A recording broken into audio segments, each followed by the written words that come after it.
Friends, today we will start ECG. Previous आपने discuss किया मेरे साथ में, वहाँ आपने हार्ट का स्ट्रक्चर डिस्कस किया था। उसके बाद में हमने डिस्कस किया था वहाँ पे उसका पाथवे डिस्कस किया, हमने डबल सर्कुलेशन डिस्कस किया। हम एक बार अगेन डिस्कस करेंगे, लेकिन उससे पहले हम यहाँ डिस्कस करेंगे यार ईसीजी।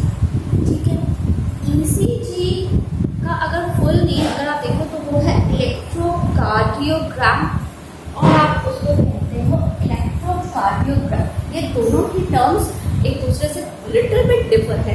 ठीक है, क्योंकि जो ग्राफ है ये ग्राफ आपको शो कर रहा है मशीन के बारे में। ग्राफ एक मशीन है, ठीक है, जो अटैच होती है इससे मॉनिटर के थ्रू अटैच होती है। ओके, और electrocardiogram, electro that means electrical impulses, cardio that means term use हो रहा है हार्ट से रिलेवेंट। तो इलेक्ट्रोकार्डियोग्राम जो आपका ग्राफ आपको मिलेगा पेपर के ऊपर वो है, और इलेक्ट्रोकार्डियोग्राफ एक मशीन है जो आपको इलेक्ट्रोकार्डियोग्राम प्रोवाइड करा है। ठीक है, यहाँ तक क्लियर हुआ? ग्राम और ग्राफ का डिफरेंस क्लियर हुआ? अब देखो ईसीजी किस तरह ली जाती है। आपके हैंड्स, दोनों हैंड्स में वहाँ पे ज्वाइन किया जाता है लीड्स को। ठीक है, इलेक्ट्रोड्स लगाए जाते हैं। एक आपके जो लेफ्ट आपका लेग है उसके एंगल से उसको कनेक्ट किया जाता है। ये क्या करते हैं, आपके स्किन के ऊपर जो इलेक्ट्रिकल सिग्नल्स पोटेंशियल डेवलप हो रहा है, जो वहाँ एक पोटेंशियल डेवलप हो रहा है उसको नोट करता है, और उसको नोट करके आपके हार्ट की एक्टिविटी को बताता है। तो ईसीजी बता रहा है आपके हार्ट की एक्टिविटीज को, कि आपके हार्ट में जो 4 चैम्बर्स हैं वो प्रॉपरली किस तरह वर्क कर रहे हैं, उनका वर्किंग क्या है। तो उससे पहले हम देखेंगे ये जो हमें ग्राफ मिला है वो किस चीज़ का ग्राफ है। आपके हार्ट की वो कौन सी एक्टिविटीज़ है जो इस ईसीजी ग्राफ पे शो हो रही है, जिसको देख के डॉक्टर आपको बताता है कि आपका हार्ट हेल्दी हार्ट है या आपके बॉडी में किसी तरह की कोई प्रॉब्लम हो रही है। ठीक है, तो देखो 2 एट्रियास है और 2 वेंट्रिकल्स हैं। हमने डिस्कस किया था, कार्डियक साइकिल डिस्कस किया। कार्डियक साइकिल में हमने कुछ टर्म्स डिस्कस की थी, सिस्टोल, डायस्टोल, कंट्रैक्शन। अगर आपने मेरा प्रीवियस लेक्चर नहीं देखा तो एक बार देखिएगा, वहाँ से आपको ये क्लियर होगा। सिस्टोल दैट मीन्स होता है कंट्रैक्शन, और डायस्टोल दैट मीन्स होता है रिलैक्सेशन। ठीक है, जब सिस्टोलिक कंडीशन आती है एट्रियाज में, तो एट्रियाज से ब्लड कहाँ चला जाएगा, वेंट्रिकल्स में फ्लो करता है। ठीक है, कहाँ फ्लो करता है, वेंट्रिकल्स में फ्लो करता है। मैं आपको रेड से शो करती हूँ, शायद ठीक तो होगा। ये देखो वेंट्रिकल्स में फ्लो किया, तो एट्रियास के कंट्रैक्शन को शो करती है आपकी P wave. First cardiac cycle आपने स्टार्ट किया था सिस्टोल से, तो ये देखो शो किया पी वेव ने। एक और इम्पॉर्टेंट बात, जैसे ही कंट्रैक्शन की वेव आती है तो क्या होता है, एक्शन पोटेंशियल में चेंज आता है। एक्शन पोटेंशियल डेवलप हुआ, एक्शन पोटेंशियल डेवलप हुआ दैट मीन्स पहले ये पोलराइज्ड थी, रिलैक्स थी। जैसे ही सिग्नल आया, सिग्नल के आने से क्या होगा, कंट्रैक्शन होगा, और कंट्रैक्शन होने से क्या होगा, डीपोलराइज्ड हो जाएगी। क्या होगी वो, कंट्रैक्शन वेव जनरेट होते ही वो डीपोलराइज्ड, कंट्रैक्शन हुआ। अब वेंट्रिकल्स में ब्लड आया, वेंट्रिकल्स में ब्लड आने से यहाँ क्या कनेक्शन क्रिएट होगी, यहाँ इसमें डायस्टोल होगा, दैट मीन्स ये रिलैक्स स्टेट में आएंगे, यहाँ ब्लड फिल होता जाएगा। ठीक है, ब्लड फिल हो रहा है, ये शो कर रहा है आपका क्यूआरएस कॉम्प्लेक्स। ये देखो यहाँ सिस्टोलिक कंडीशन आई है। ठीक है, अब यहाँ पहले एट्रियस का कंट्रैक्शन, ये रहा एट्रियस कंट्रैक्शन। अब ये क्यूआरएस है आपका वेंट्रिकुलर कंट्रैक्शन, वेंट्रिकल्स कंट्रैक्ट हो गए, वेंट्रिकल्स कंट्रैक्ट हुए। अब हम बात करेंगे, हमने वेंट्रिकल्स की कंट्रैक्शन की बात करी, लेकिन हमने ये नहीं बताया क्या एट्रियास अब रिलैक्स हो गए क्या अपने कंट्रैक्शन के बाद। तो देखो जहाँ ये वाला पीक शो नहीं हो रहा है, वो क्यों नहीं शो हो रहा है। अगर आपने कार्डियक साइकिल पहले पढ़ा था तो आपको याद होगा, जब वेंट्रिकल्स कंट्रैक्ट हो रहे होते हैं तो पीछे एट्रियास रिलैक्स हो रहे होते हैं, दोनों एक दूसरे के साथ चलते हैं ये प्रोसेस। इसीलिए क्या होता है, एट्रियास के जो रिलैक्सेशन की वेव दिखाई देगी, जो पीक दिखाई देगी, वो इसको ओवरलैप कर देगी। क्यूआरएस कॉम्प्लेक्स उस पीक को ओवरलैप करके आए। ओवरलैप होने के कारण आपको एट्रियास का यहाँ डीपोलराइजेशन तो दिख रहा है, लेकिन उसका रीपोलराइजेशन नहीं दिख रहा है। ठीक है, तो ये आपको दिखा यहाँ वेंट्रिकुलर कंट्रैक्शन, जिसको आपने कहा QRS कॉम्प्लेक्स, क्योंकि ये तीन है एक साथ, इसीलिए आप कहोगे QRS कॉम्प्लेक्स। अब आगे बात करते हैं, अब जब कंट्रैक्शन हो चुका है, तो कंट्रैक्शन हो जाएगा तो क्या होगा, ब्लड को पास किया जाएगा, ये तो एओर्टा के थ्रू अपनी बॉडी में जाएगा, और यहाँ से क्या होगा, ब्लड पल्मोनरी आर्टरी में जाएगा। ठीक है, पल्मोनरी आर्टरी में जाएगा, सेल्युलर वॉल्स प्रेजेंट है, इनके थ्रू जाएगा। अब जब ब्लड पास हो गया तो वेंट्रिकल्स अपने रिलैक्स स्टेज में आ गए हैं। ये लास्ट इवेंट है, आपको शो हो रहा है ये टी वेव के थ्रू, तो ये शो करता है आपका वेंट्रिकल्स का रिलैक्सेशन, या आप बोल सकते हो वेंट्रिकल्स की डायस्टोलिक स्टेज। ठीक है, ये है आपकी वेंट्रिकल्स की डायस्टोलिक स्टेज। तो आपने यहाँ देखा ये रिलैक्स थी, तो यहाँ क्या था, एक्शन पोटेंशियल डेवलप नहीं हुआ है। एक्शन पोटेंशियल डेवलप होते ही डीपोलराइज हुई है, डीपोलराइज हुई है, और डीपोलराइजेशन के बाद रिलैक्स हो गया, तो उसको कहा है आपने रीपोलराइजेशन, की वो अगेन एक रिलैक्स स्टेट में आ गई है। तो यही देखा जाता है, टी वेव शो करता है क्या आपके वेंट्रिकल्स कंट्रैक्ट करने के बाद में रिलैक्स हो गए हैं, या वहाँ पे कंट्रैक्शन लंबे समय के लिए तो नहीं बना हुआ। तो ये ग्राफ यूजुअली हेल्दी पर्सन्स का आपको इस तरह शो होगा। ठीक है, तो आप इस ग्राफ को देख के बता सकते हो कि आपके हार्ट में किस तरह की प्रॉब्लम्स हैं, या किस तरह की प्रॉब्लम्स आपके सिस्टम्स में, चैम्बर्स में, या उसकी रिथमिसिटी में आती है। अब हम बात करें अगर रिथमिसिटी की, तो आप देखोगे यहाँ पे एक स्ट्रक्चर प्रेजेंट होता है, उसे कहते हो एसए नोड। क्या प्रेजेंट होता है यहाँ, सॉरी, एसए नोड, इसको कहोगे एसए नोड। तो एसए नोड से सिग्नल डेवलप होता है। एसए नोड को ही कहा जाता है पेसमेकर का, जब आपकी बॉडी में इम्प्लांट किया गया है। If SA node is not properly working, जब एसए नोड प्रॉपर्ली वर्किंग नहीं होता है, प्रॉपर्ली वर्क नहीं कर पाता है, ऐसे पर्सन की बॉडी में एक इलेक्ट्रिकल छोटी सी डिवाइस प्लेस की जाती है, तो उसको आप कहते हो पेसमेकर। ठीक है, तो ये है एसए नोड। एसए नोड में कैपेसिटी होती है सेल्फ एक्साइटेबिलिटी, ये अपने आप यहाँ पे कंट्रैक्शन की वेव जनरेट करता है, और ये एसए नोड से जाती है कहाँ पे, यहाँ ए बी नोड पे। ठीक है, A B node, A B node से फिर ये जाएगी bundle of His, bundle of His से जाएगी ये प्रोफ्यूजन फाइबर्स की तरफ। ठीक है, हमने पहले भी इसको डिस्कस किया है। तो क्या ये रिदम इसी तरह बना हुआ है, पहले एट्रियास में कंट्रैक्शन हो रहा है, और एट्रियास का कंट्रैक्शन के बाद में वेंट्रिकल्स में कंट्रैक्शन होगा, और कंट्रैक्शन के बाद में वेंट्रिकल्स अगेन रिलैक्स स्टेट में आएंगे, that means systolic stage then diastolic stage. ठीक है, तो ये इस तरह देखोगे, पोलराइज्ड, डीपोलराइज्ड एंड रीपोलराइज्ड। अब देखो प्रॉब्लम क्या है, अगर दिख रहा है आपको पी वेव का किसी तरह का एनलार्जमेंट है, यहाँ पी वेव एनलार्ज होती हुई दिख रही है, आपको ये लूप बड़ा दिखाई दे रहा है, तो आप यहाँ डॉक्टर आपको बताता है कि आपके एट्रियास में, ये जो एट्रियास है यहाँ किसी तरह का एनलार्जमेंट है। ठीक है, QRS कॉम्प्लेक्स की वेव अगर एलिवेटेड दिखाई दे रही है, तो यहाँ हार्ट अटैक की कंडीशन क्रिएट हो सकती है। ठीक है, फिर बात आती है एस और टी। एस टी अगर एलिवेशन दिखाई दे रहा है, तो यहाँ मायोकार्डियल इन्फार्क्शन है। ठीक है, ये जो मायोकार्डियल इन्फार्क्शन इसको हम डिस्कस करेंगे। और अगर एस टी आपको डिप्रेशन दिखाई दे रहा है, ये नीचे की तरफ जाता हुआ फील हो रहा है, तो आप इसको कह सकते हो फिर ऑक्सीजन का सफिशिएंट सप्लाई आपकी बॉडी में नहीं हो पा रहा है। ठीक है, अगर ऑक्सीजन की इनसफिशिएंट सप्लाई है, तो आपको इस तरह की कंडीशन दिखाई देगी। एक इम्पॉर्टेंट बात जो मुझसे पुट हुई थी, ये जो आपको दिखाई दे रहा है, ये वेव कुछ नीचे की तरफ जा रही है, कुछ नीचे की तरफ क्यों जा रही है। ठीक है, देखो जो लीड्स लगाई जाती है, जब वहाँ से इलेक्ट्रिकल इम्पल्सेस दूर जाते हैं तो पॉजिटिव शो करता है, सॉरी जब पास आते हैं तो पॉजिटिव शो करता है, और जब वो इम्पल्सेस उस लीड की तरफ से ऑपोजिट मूव करते हैं तो वो नेगेटिव डिफ्लेक्शन शो करता है। ठीक है, ये वही छोटा सा एक नेगेटिव डिफ्लेक्शन है जो लीड से। तो अगर इस तरह का क्वेश्चन आपके पुट नहीं होगा, वो आपसे क्वेश्चन जो पुट होता है वो होता है पी वेव के रिगार्डिंग, क्यूआरएस कॉम्प्लेक्स के रिगार्डिंग, एसटी एलिवेशन और डिफ्रैक्शन के रिगार्डिंग हो सकता है। ठीक है, तो हम यहाँ एक इंपॉर्टेंट बात और करते हैं, क्यूआरएस कॉम्प्लेक्स। क्यूआरएस कॉम्प्लेक्स को एक स्पेसिफिक टाइम में काउंट करके आप आपकी हार्ट बीट रेट पता कर सकते हो। क्या पता कर सकते हो? हार्ट बीट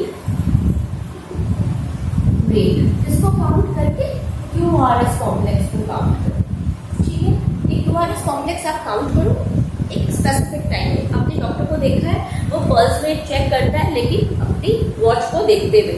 इसलिए मैं कह रही हूँ एक स्पेसिफिक टाइम में अगर आप क्यूआरएस कॉम्प्लेक्स को काउंट करते हो तो आपको हार्ट बीट रेट पता चल सकती है। ठीक है, इसके आगे हम देखते हैं मायोकार्डियल इन्फ्रेक्शन क्या है। एक्चुअली मायोकार्डियल इन्फ्रेक्शन क्या है, जो आपकी कोरोनरी आर्टरी है, सपोज ये है कोरोनरी आर्टरी। ठीक है, इसका ये डायमीटर है जो होना चाहिए एक्चुअल डायमीटर, लेकिन क्या हो रहा है यहाँ, इन केस किसी तरह का लिपिड का डिपॉजिशन हो गया है या कोई मैक्रोफेजेस आ गए हैं, कोई लिपिड का डिपॉजिशन या कोई मैक्रोफेज है या किसी तरह का कैल्शियम पार्टिकल्स डिपॉजिट हो गए इस तरह से यहाँ, तो ये जो क्रिएट हुआ है इसके कारण क्या होता है, डायमीटर, ये जो डायमीटर है ये डायमीटर रिड्यूस हो जाता है। और डायमीटर रिड्यूस होने के कारण क्या होता है, प्रेशर क्रिएट होने लगता है ब्लड को फ्लो करने में। स्पाइन से क्या फील होगा, कोरोनरी आर्टरी से यहाँ प्रेशर फील होगा। ये जो बन गया है स्ट्रक्चर, इसको आप कहते हो प्लेक, PLAQUE। ये हार्मफुल होता है, मे भी कभी कभी ये क्या करता है, यहाँ से अलग होकर आगे मूव भी कर जाता है। ठीक है, क्लॉट की कंडीशन क्रिएट कर सकता है ये। तो डायमीटर कम होने से क्या होता है, यहाँ प्रेशर क्रिएट होता है और ब्लड का इनसफिशिएंट सप्लाई होता है। ठीक है, इसको कहा जाता है मायोकार्डियल इन्फ्रेक्शन। अब हम बात करते हैं हाँ कुछ और इम्पॉर्टेंट छोटी छोटी डिजीज है, कुछ एक्चुअली मैं इसको लेस डिस्कस करूँगी आपसे। वेंट्रिकुलर टैकीकार्डिया, इन केस आपके ऑप्शंस में ऐसा कुछ आता है तो आपको पता चल सके ये है क्या। ठीक है, वहाँ ये नहीं लगे कि ये क्या पुट हो गया।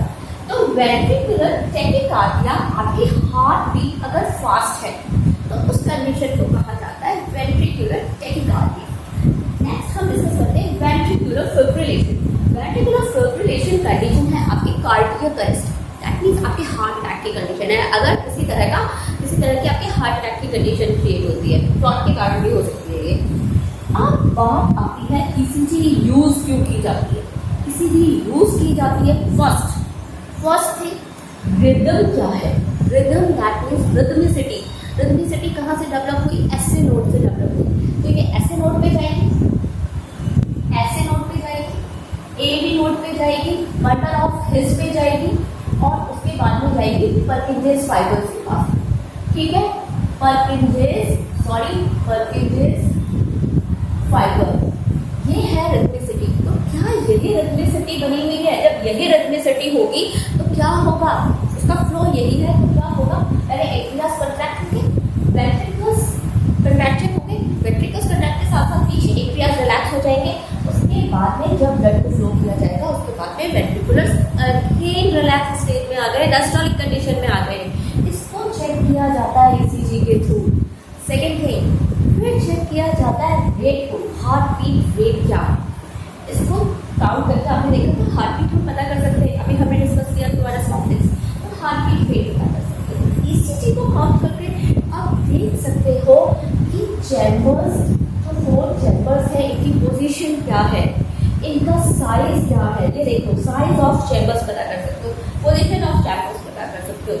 और जिन पर्सन्स में पेसमेकर इम्प्लांट किया गया है वहाँ पेसमेकर क्या प्रॉपर वर्क कर रहा है, तो आप उसकी वर्किंग को पता कर सकते हो। कहाँ से, यहाँ ईसीजी के थ्रू। ठीक है, फिर बात आती है नोडल मस्कुलेचर। नोडल मस्कुलेचर आपके ऐसे नोड को कहा जाता है, SA node, AV node, bundle of His, इन सबकी प्रॉपर वर्किंग को चेक करने के लिए ईसीजी किया जा रहा है। ठीक है, तो यहाँ खत्म होता है आपका ईसीजी। अगर हम डबल सर्कुलेशन, इसके नेक्स्ट हम डिस्कस करते हैं आपसे डबल सर्कुलेशन। ओके, हम डिस्कस करेंगे यहाँ double circulation. Double circulation term use हुआ है क्योंकि यहाँ दो सर्कुलेशन है, यहाँ हम दो सर्कुलेशन में बात करेंगे। फर्स्ट हम बात करेंगे पल्मोनरी सर्कुलेशन। ये लंग्स से रेलेवेंट टर्म है पल्मोनरी, तो आप बोलोगे इसे यहाँ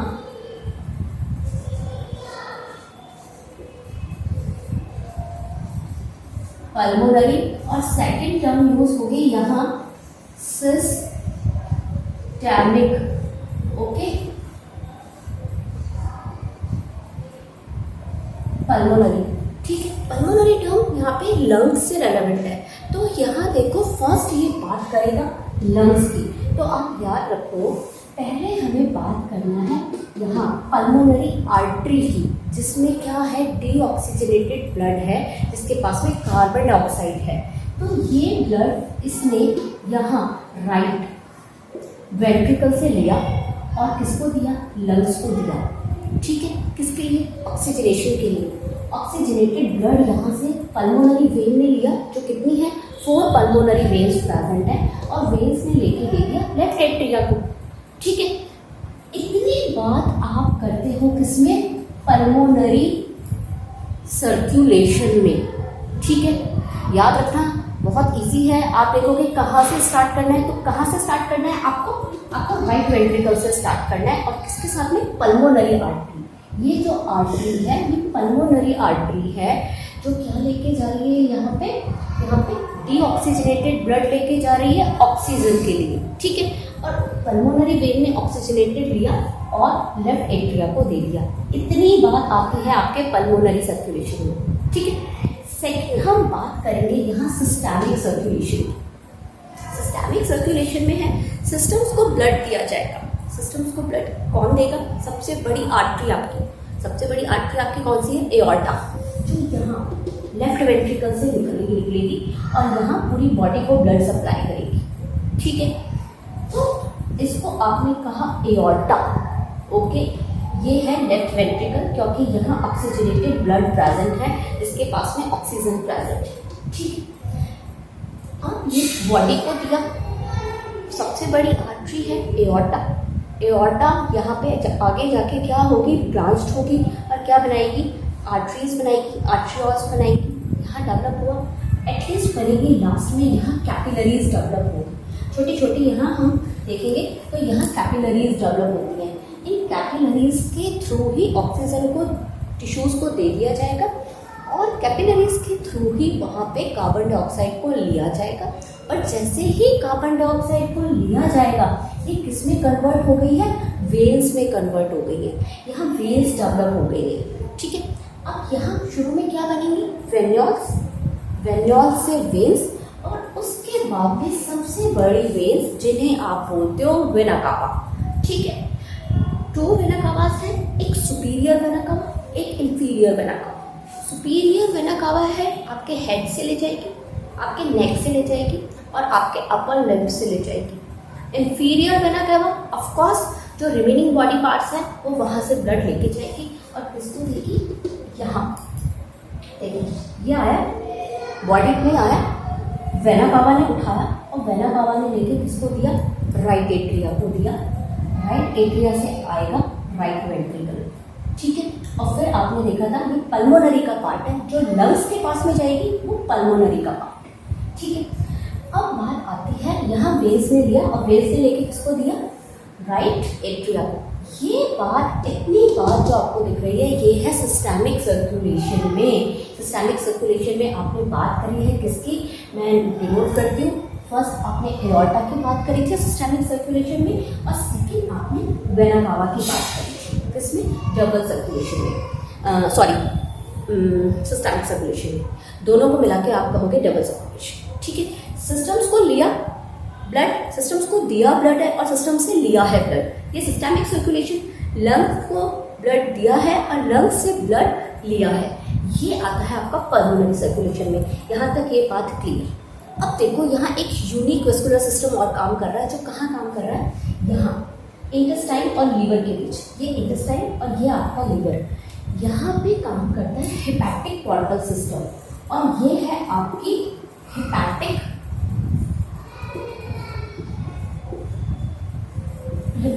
पोर्टल वेन। ये जो हेपेटिक पोर्टल वेन है, इन केस आपने कोई टॉक्सिक सब्सटेंस ले लिया है, उस टॉक्सिक सब्सटेंस को हटा दिया जाता है। तो हेपेटिक पोर्टल वेन क्या करती है, आपके ब्लड को बहका हुआ को दे, यानी कि पूरा ब्लड डिटॉक्सिफाई करे, पूरा ब्लड में टॉक्सिक जाए, सॉरी पूरे। इससे पहले क्या किया जाता है, लीवर यहाँ वर्क करता है। क्यों? क्योंकि हेपेटिक पोर्टल वेन इंटेस्टाइन से ब्लड लेती है, ब्लड को दिया और लीवर को जाके ये यहाँ देगी। कौन देगी? Hepatic portal vein. Hepatic portal system है तो हम यहाँ बोलेंगे इसको हेपेटिक पोर्टल वेन। उसके बाद में यहाँ से लीवर, जो इंटेस्टाइन का ब्लड जाएगा वो कहाँ से जाएगा, लीवर के थ्रू पास होगा। उसके बाद जाके वो सिस्टेमिक सर्कुलेशन का पार्ट बनेगा, तब जाके वो वेराकावा को दिया जाएगा। ठीक है, ये बात मैं आपकी खत्म करती हूँ इसकी डबल सर्कुलेशन की। क्लियर? पल्मोनरी सर्कुलेशन में आप बात करोगे लंग्स को जो ब्लड लेके आ रही है वेसल्स, और लंग्स से जो ब्लड लेके जा रही है वेसल्स। सिस्टेमिक सर्कुलेशन में आप बात करोगे सिस्टम्स को जो वेसल्स ब्लड दे रही हैं और सिस्टम से जो वेसल्स ब्लड को दूर लेके जा रही है। Simple, it is double circulation. ठीक है, तो आज के लिए इतना ही। Okay friends, thank you. जय हिंद, जय भारत।